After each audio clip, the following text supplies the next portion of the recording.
Wondering if your Lorex camera is actively recording?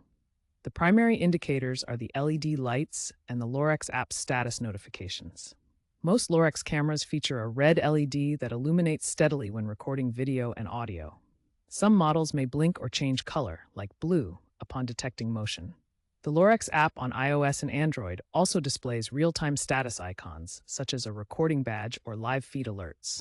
Always cross-verify the LED with the app status, as LEDs can sometimes be unreliable due to firmware glitches or power-saving modes. To confirm past recordings, access footage through the Lorex app or web portal. Playback options allow you to select timestamps and review footage. Disabling the LED indicators in the camera settings doesn't stop recording. Only the app notifications confirm activity in such cases. Remember, relying solely on LEDs can be misleading. For maximum reliability, combine LED observations with digital status checks in the app and verify by playing back recorded footage. Regularly check for firmware updates from Lorex to ensure LED accuracy and overall system reliability.